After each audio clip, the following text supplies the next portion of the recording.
ವೀಕ್ಷಕರೇ ನಮಸ್ಕಾರ. ಇತ್ತೀಚಿನ ದಿನಗಳಲ್ಲಿ ನಾವು ಗಮನಿಸ್ತಾ ಇದ್ದೀವಿ, ಎಳೆಯ ಮಕ್ಕಳೇ ಡ್ರಗ್ಸ್ ವ್ಯಸನಕ್ಕೆ ಬಲಿಯಾಗ್ತಾ ಇದ್ದಾರೆ. ಮಾದಕವ ಲೋಕಕ್ಕೆ ಅವರನ್ನು ಕರೆದುಕೊಳ್ಳುವಂಥ ಎಲ್ಲ ಪ್ರಯತ್ನಗಳು ಆಗ್ತಾ ಇದೆ. ಯಾಕಂದರೆ ಕಳೆದ ಕೆಲವಾರು ವರ್ಷಗಳ ಇತಿಹಾಸವನ್ನು ನಾವು ಗಮನಿಸ್ತಾ ಹೋದರೆ, ಪೊಲೀಸ್ ಡೈರಿಗಳನ್ನು ನಾವು ತೆರೆದುಕೊಳ್ತಾ ಹೋದರೆ, ಎಳೆಯ ವಯಸ್ಸು ಅಂದರೆ ಪ್ರಾಥಮಿಕ ಶಿಕ್ಷಣ ಮತ್ತು ಪ್ರೌಢ ಶಿಕ್ಷಣ PUC ವಿದ್ಯಾರ್ಥಿಗಳೇ ಈ ಡ್ರಗ್ಸ್ ಅಥವಾ ಗಾಂಜಾ ಮಾಫಿಯಾಕ್ಕೆ ಬಲಿಯಾಗ್ತಿದ್ದಾರೆ. ಸಾಕಷ್ಟು ಕಾಲೇಜುಗಳು, ಶಾಲಾ ಕಾಲೇಜುಗಳು ಈ ಡ್ರಗ್ಸ್ ವ್ಯಸನಕ್ಕೆ ತುತ್ತಾಗ್ತಾ ಇದೆ. ಹಾಗಾಗಿ ಇಂತಹ ಮಕ್ಕಳನ್ನು ಸರಿದಾರಿಗೆ ತರುವಂಥದ್ದು, ಅವರನ್ನು ಉತ್ತಮ ದಾರಿಗೆ ತರುವಂಥ ಕೆಲಸಗಳು ಅಲ್ಲಲ್ಲಿ ಆಗ್ತಾ ಇದೆ. ಅದರಲ್ಲೂ ಮಂಗಳೂರಿನ ಪ್ರತಿಷ್ಠಿತ ಚಾರಿಟೇಬಲ್ ಟ್ರಸ್ಟ್ ಆದಂಥ ಡಾಕ್ಟರ್ ಅಬ್ದುಲ್ ಶಕೀಂ ಚಾರಿಟೇಬಲ್ ಟ್ರಸ್ಟ್ ಒಂದು ಹೊಸ ಪ್ರಯತ್ನವನ್ನು ಮಾಡಿದೆ.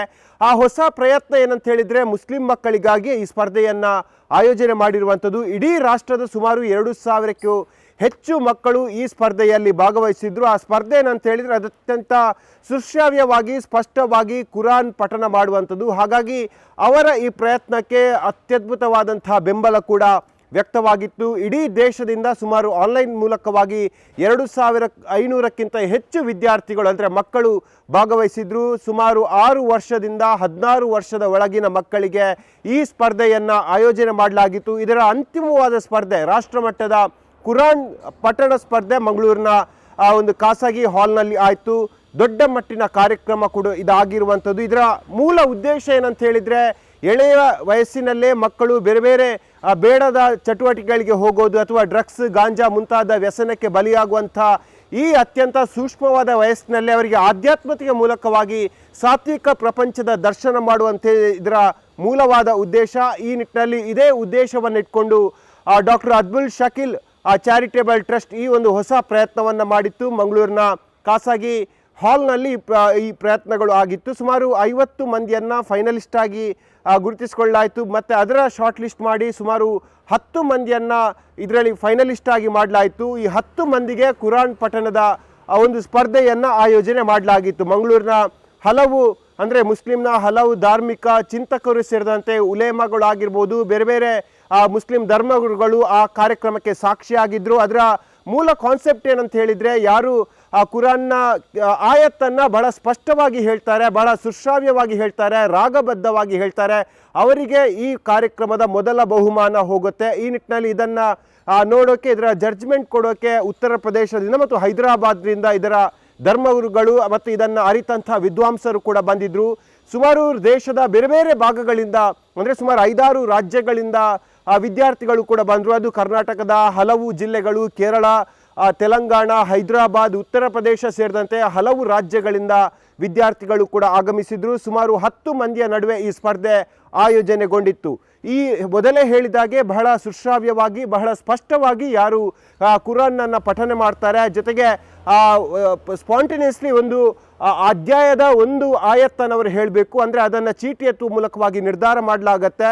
ಆ ಆಯತ್ತನ್ನು ಕೂಡ ಬಹಳ ಸ್ಪಷ್ಟವಾಗಿ ಯಾರು ಹೇಳ್ತಾರೆ, ಬಹಳ ಸುಶ್ರಾವ್ಯವಾಗಿ ಯಾರು ಹೇಳ್ತಾರೆ, ಯಾವುದೇ ತಪ್ಪುಗಳಿಲ್ಲದೆ ನಿರರ್ಗಳವಾಗಿ ಯಾರು ಹೇಳ್ತಾರೆ, ಅವರಿಗೆ ಮೊದಲ ಬಹುಮಾನ ಅಂತ ಹೇಳಿ ಘೋಷಣೆ ಮಾಡಲಾಗಿತ್ತು. ಸುಮಾರು 10 ಮಂದಿಯ ಪೈಕಿಯಲ್ಲಿ 3 ಮಂದಿ ಮೊದಲ 3 ಮಂದಿಗೆ ಫೈನಲಿಸ್ಟ್ ಆಗಿ ಹೊರಹೊಮ್ಮಿದ್ದಾರೆ. ಅಂದರೆ ಮೊದಲ ಬಹುಮಾನ ಅದು ಕೇರಳದ ಭಾಗದ ವಿದ್ಯಾರ್ಥಿಗಾಗಿರುವಂಥದ್ದು. ಮೊದಲ ಬಹುಮಾನ ಬಹಳ ಅತ್ಯಾಕರ್ಷಕವಾಗಿತ್ತು, 1,11,111 ರೂಪಾಯಿ. ಎರಡನೇ ಬಹುಮಾನ 55,555 ರೂಪಾಯಿ. ಮೂರನೇ ಬಹುಮಾನ 33,333 ರೂಪಾಯಿಯನ್ನು ಇಲ್ಲಿ ಇಡಲಾಗಿತ್ತು. ಇದರ ಜೊತೆಗೆ ಅವರಿಗೆ ಕೊಡುವಂತಹ ಪ್ರಶಸ್ತಿ ಆಗಿರ್ಬೋದು, ಅದು ಸೌದಿಯಿಂದಲೇ ತಂದಿರುವಂತಹ ಪ್ರಶಸ್ತಿ. ಹಾಗಾಗಿ ಎಲ್ಲವೂ ಕೂಡ ಸೌದಿಯಲ್ಲಿ ಯಾವ ರೀತಿಯಾಗಿ ಅಥವಾ ಗಲ್ಫ್ ರಾಷ್ಟ್ರಗಳಲ್ಲಿ ಯಾವ ರೀತಿಯಾಗಿ ಕಾರ್ಯಕ್ರಮಗಳಾಗುತ್ತೆ ಅದೇ ರೀತಿಯಾಗಿ ಕಾರ್ಯಕ್ರಮವನ್ನು ಮಂಗಳೂರಲ್ಲಿ ಕೂಡ ಆಯೋಜನೆ ಮಾಡಲಾಗಿತ್ತು. ಬಹಳ ಅದ್ಭುತವಾದ ರೆಸ್ಪಾನ್ಸ್ ಇಲ್ಲಿ ವ್ಯಕ್ತವಾಗಿತ್ತು.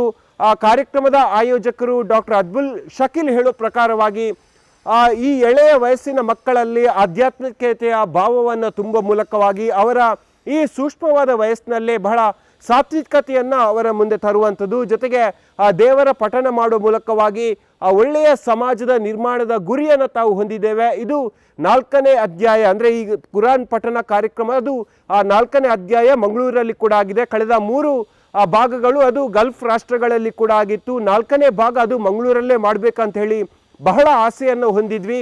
ಹಾಗಾಗಿ ನಿರೀಕ್ಷೆಗೂ ಮೀರಿ ವಿದ್ಯಾರ್ಥಿಗಳು ಈ ಕಾರ್ಯಕ್ರಮಕ್ಕೆ ಅಂದರೆ ಈ ಸ್ಪರ್ಧೆಗೆ ಬಂದಿದ್ರು. ತುಂಬ ಸಂತೋಷವಾಗಿದೆ. ಮುಂದಿನ ಬಾರಿ ಮತ್ತೊಂದು ದೊಡ್ಡ ಮಟ್ಟದಲ್ಲಿ ಕಾರ್ಯಕ್ರಮ ಮಾಡೋದಾಗಿ ಅವರು ಖುಷಿಯನ್ನು ಹಂಚಿಕೊಂಡಿದ್ದಾರೆ. Doctor Abdul Shakeel charitable trust ಇದು ಕಳೆದ 10 ವರ್ಷಗಳಿಂದ ಅನೇಕ ಸಮಾಜಮುಖಿ ಕಾರ್ಯಕ್ರಮಗಳನ್ನು ಮಾಡ್ತಾ ಬಂದಿದೆ. ಹಾಗೆ ಕಳೆದ 3 ವರ್ಷಗಳಿಂದ ಜಿದ್ದಾ ಸೌದಿ ಅರೇಬಿಯಾದಲ್ಲಿ ಕಿರಾತ್ ಕಾಂಪಿಟೇಷನ್ ಅಂತ ಮಾಡ್ತಾ ಇದ್ವಿ. ಅಲ್ಲಿ ಸೌದಿ ಅರೇಬಿಯಾದಲ್ಲಿ ದುಬೈ, ಕತಾರ್ ಇಲ್ಲಿಂದೆಲ್ಲ ಮಕ್ಕಳು ಬಂದು, ಊರಿನ ಮಕ್ಕಳು ಬಂದು ಪಾರ್ಟಿಸಿಪೇಟ್ ಮಾಡ್ತಿದ್ರು.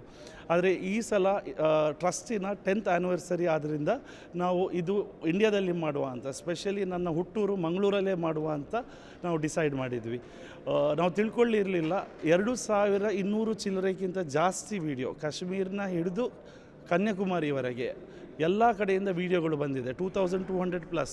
ಇದರಲ್ಲಿ ನುರಿತ ಜಡ್ಜಸ್ನವರು 50 ವಿಡಿಯೋಗಳನ್ನು ಸೆಲೆಕ್ಟ್ ಮಾಡಿ ಆ 50 ಮಕ್ಕಳು ಇವತ್ತು ಇಂಡಿಯಾನ ಕನ್ವೆನ್ಷನ್ ಹಾಲ್ನಲ್ಲಿ ಒಂದು ಬೃಹತ್ತಾದ ಈ ಕಾಂಪಿಟೇಷನಲ್ಲಿ ಪಾರ್ಟಿಸಿಪೇಟ್ ಮಾಡ್ತಾ ಇದ್ದಾರೆ. ಇದರಲ್ಲಿ ಕ್ಯಾಶ್ ಪ್ರೈಸು ನಾವು ಅಟ್ರಾಕ್ಟಿವ್ ಆಗಿ ಇಟ್ಟಿದ್ದೇವೆ. ಯಾಕೆಂದರೆ 10 ರಿಂದ 16 ವರ್ಷದ ಮಕ್ಕಳು ಈಗ ನೋಡ್ತಾ ಇದ್ದೀರಿ, ಡ್ರಗ್ಸಿನ ಬಗ್ಗೆ ಅವೇರ್ನೆಸ್ ಎಲ್ಲ ನಡೀತಾ ಇದೆ. ಅದರ ಒಂದು ಭಾಗ ನಮ್ಮದು ಇದು ಒಂದು ಅವೇರ್ನೆಸ್. ಯಾಕೆಂದರೆ ಕುರಾನ್ ಸ್ಪಿರಿಚುವಲ್ ಲೆವೆಲಲ್ಲಿ ಯಾವ ಮಕ್ಕಳು ಹೋಗ್ತಾರೆ ಅಲ್ಲಿ ಅವರು ಈ ಸಮಾಜದಲ್ಲಿ ನಡೆಯುವ ಈ ಡ್ರಗ್ಸ್ ಇಂಥ ಚಟುವಟಿಕೆಗಳಿಂದ ದೂರ ಇರ್ತಾರೆ, ಕ್ರೈಮ್ಸಿಂದ ದೂರ ಇರ್ತಾರೆ. ಸೊ ಮಂಗಳೂರಲ್ಲಿ ನನ್ನ ಪ್ರಕಾರ ಇಂಥ ಒಂದು ಓಪನ್ ಇವೆಂಟ್ ಕಿರಾತ್ ಬಗ್ಗೆ, ಕುರಾನ್ ಬಗ್ಗೆ ನಡೆದಿರಲಿಲ್ಲ ಇದುವರೆಗೆ. ಇದು ನನ್ನ ಮುಖಾಂತರ, ಈ ಟ್ರಸ್ಟಿನ ಮುಖಾಂತರ ಇದೊಂದು ಮೊದಲನೇ ಹೆಜ್ಜೆ. ಇದನ್ನು ನೋಡಿ ಅನೇಕ ಜನರು ಇಂಥ ಕಾರ್ಯಕ್ರಮಗಳನ್ನು ಮಾಡಬೇಕು ಅಂತ ನಾನು ವಿನಂತಿ ಮಾಡ್ತೇನೆ. ಆರಂಭದ ಹಂತದಲ್ಲಿ ದೇಶದ ಬೇರೆ ಬೇರೆ ಭಾಗಗಳಿಂದ ಸುಮಾರು 2252 ವಿದ್ಯಾರ್ಥಿಗಳು ಆನ್ಲೈನ್ ಮೂಲಕವಾಗಿ ಆ ವಿಡಿಯೋವನ್ನು ಕಳಿಸಿದ್ರು, ಕುರಾನ್ನನ್ನು ಪಠನ ಮಾಡಿದ್ರು. ಇದನ್ನು ಖ್ಯಾತ ವಿದ್ವಾಂಸರು ಪರಾಮರ್ಶೆಗಳು ಪಡಿಸಿ ಇದರಲ್ಲಿ ಅತ್ಯುತ್ತಮವಾದ ಸುಮಾರು 50 ಮಂದಿಯನ್ನು ಆಯ್ಕೆ ಮಾಡಿದ್ರು. 2552 ಕಂಟೆಸ್ಟೆಂಟ್ಸಲ್ಲಿ 50ಅಲ್ಲಿ ನಮ್ಮ ಅಕಾಡೆಮಿಯಿಂದ 5 ಕಂಟೆಸ್ಟೆಂಟ್ಸ್ ಮೈಸೂರಿಂದ ಸೆಲೆಕ್ಟ್ ಆಗಿದ್ದೀವಿ. ಸೊ ನಾವು ನಿನ್ನೆ ಮೈಸೂರಿಂದ ಹೊರಟಿ ಇವತ್ತು ಬೆಳಗ್ಗೆ ಮಂಗಳೂರಿಗೆ ಬಂದಿದ್ವಿ. ಮಾಶಾಲ್ಲಾ ಡಾಕ್ಟರ್ ಶಕೀಲ್ ಚಾರಿಟೇಬಲ್ ಟ್ರಸ್ಟ್ ಅವರು ಭಾಳ ಚೆನ್ನಾಗಿ ಕಂಡಕ್ಟ್ ಮಾಡಿದ್ದಾರೆ. Kirat competition international ಲೆವೆಲ್ವರೆಗೆ competition conduct ಮಾಡಿದ್ದಾರೆ. ಅರೇಂಜ್ಮೆಂಟ್ಸ್ ಚೆನ್ನಾಗಿದೆ. ಚಿಕ್ಕ ಮಕ್ಕಳಿಗೆ ಇದು ಒಂಥರ ಮೋಟಿವೇಶನ್, ಒಳ್ಳೆ motivation towards good path. So ಭಾಳ ಒಳ್ಳೆ ಕೆಲಸ ಮಾಡಿದ್ದಾರೆ. ಸೊ ಮಕ್ಕಳು ಬೇರೆ ಬೇರೆ ಬೇರೆ ಥರ ಓದಿಸಿ ಚೆನ್ನಾಗಿ ರಿಸೈಟು ಮಾಡಿದ್ರು. ಮಾಶಾಲ್ಲಾ ಇವಾಗ 10 ಕಂಟೆಸ್ಟೆಂಟ್ಸದು ಶಾರ್ಟ್ ಲಿಸ್ಟ್ ಮಾಡೋಕ್ಕೆ ಸ್ಟಾರ್ಟ್ ಮಾಡಿದ್ದಾರೆ. ಈ 50 ಮಂದಿಯಲ್ಲಿ 40 ಮಂದಿ ಹುಡುಗರು ಇದ್ದರೆ ಮತ್ತೆ 10 ಮಂದಿ ಹುಡುಗಿಯರು ಕೂಡ ಇದ್ದರು. ಅದರಲ್ಲಿ ಮತ್ತೆ ಅತ್ಯುತ್ತಮರನ್ನು ಹುಡುಕಾಟ ಮಾಡಿ 10 ಮಂದಿಗೆ ಫೈನಲಿಸ್ಟ್ ಆಗಿ ನೇಮಕಗೊಂಡಿದ್ದರು. ಅವರಿಗೆ ಮಂಗಳೂರಿನಲ್ಲಿ ಈ ಸ್ಪರ್ಧೆ ಆಯೋಜನೆಗೊಂಡಿತ್ತು. ಬಹಳ ಅದ್ಧೂರಿಯಾಗಿ ಆದಂಥ ಕಾರ್ಯಕ್ರಮದಲ್ಲಿ ಇದರ ಮೂಲ ಉದ್ದೇಶವೇ ಇರುವಂಥದ್ದು ಮುಸ್ಲಿಂ ಧರ್ಮಗುರುಗಳು ಹೇಳಿದಂಥ ಭಾಷಣಗಳ ಸಾರಾಂಶವೇ ಕೂಡ ಇದು. ಆಧ್ಯಾತ್ಮಿಕತೆಯ ಮೂಲಕವಾಗಿ ಸಾತ್ವಿಕತೆಯನ್ನು ಬೆಳೆಸಿಕೊಳ್ಳಬೇಕು. ಈ ಮೂಲಕವಾಗಿ ಉತ್ತಮ ಸಮಾಜದ ನಿರ್ಮಾಣದ ಗುರಿಯನ್ನು ಎಲ್ಲರೂ ಕೂಡ ಹೊಂದಿಕೊಳ್ಬೇಕು ಎಂಬ ಆಶಯವನ್ನು ಕೂಡ ವ್ಯಕ್ತಪಡಿಸಿದರು. ಇದೇ ಆಶಯದಲ್ಲಿ ಈ ಚಾರಿಟೇಬಲ್ ಟ್ರಸ್ಟ್ ಕೂಡ ಕೆಲಸವನ್ನು ಮಾಡಿತ್ತು. ಹಾಗಾಗಿ ಕಾಂಗ್ರೆಸ್ನ ಹಲವು ಪ್ರಮುಖ ಮುಖಂಡರು ಕೂಡ ಈ ಕಾರ್ಯಕ್ರಮದಲ್ಲಿ ಭಾಗವಹಿಸಿದ್ರು. ಬೇರೆ ಬೇರೆ ರಾಜ್ಯಗಳ ಅಂದರೆ ಬೇರೆ ಬೇರೆ ಜಿಲ್ಲೆಗಳ ಧಾರ್ಮಿಕ ಮುಖಂಡರು ಕೂಡ ಈ ಕಾರ್ಯಕ್ರಮದಲ್ಲಿ ಭಾಗವಹಿಸಿದ್ರು. ಇದೊಂದು ಅತ್ಯುತ್ತಮ ಕಾರ್ಯಕ್ರಮ ಅಂತ ಹೇಳಿ ಶ್ಲಾಘನೆ ವ್ಯಕ್ತಪಡಿಸಿದ್ರು. ಕಳೆದ ಹಲವಾರು ವರ್ಷಗಳಿಂದ ನಾವು ಮಂಗಳೂರಲ್ಲಿ ಕೂಡ ಗಮನಿಸ್ತಾ ಇದ್ದೀವಿ, ಸಾಕಷ್ಟು ಕ್ಯಾಂಪಸ್ಗಳಲ್ಲಿ ಡ್ರಗ್ಸ್ ಆಗಿರ್ಬೋದು, ಗಾಂಜಾ ಸೇರಿದಂತೆ ಮಾದಕ ದ್ರವ್ಯಗಳ ಸೇವನೆ ಆಗ್ತಾ ಇದೆ, ಮಾರಾಟ ಆಗ್ತಾ ಇದೆ ಎಂಬ ಗಂಭೀರವಾದ ಪ್ರಕರಣ ಬೆಳಕಿಗೆ ಬರ್ತಾ ಇದೆ. ಕಳೆದ ಹಲವು ತಿಂಗಳಿಂದ ಅಂದರೆ ಮಂಗಳೂರಿಗೆ ನೂತನವಾಗಿ ಪೊಲೀಸ್ ಕಮಿಷನರ್ ಆಗಿ ಸುಧೀರ್ ಕುಮಾರ್ ರೆಡ್ಡಿ ಬಂದ ಮೇಲೆ ಪ್ರತಿ ಕಾಲೇಜ್ಗಳಿಗೆ ಹೋಗಿ ಒಂದು ಜಾಗೃತಿ ಅಭಿಯಾನ ಕೂಡ ಮಾಡ್ತಾ ಇದ್ದಾರೆ. ಕಾಲೇಜಲ್ಲಿ ರ್ಯಾಂಡಮ್ ಆಗಿ ಟೆಸ್ಟ್ಗಳನ್ನು ಮಾಡ್ತಾ ಇದ್ದಾರೆ, ಡ್ರಗ್ಸ್ ಟೆಸ್ಟ್ಗಳನ್ನು ಕೂಡ ಮಾಡ್ತಾ ಇದ್ದಾರೆ.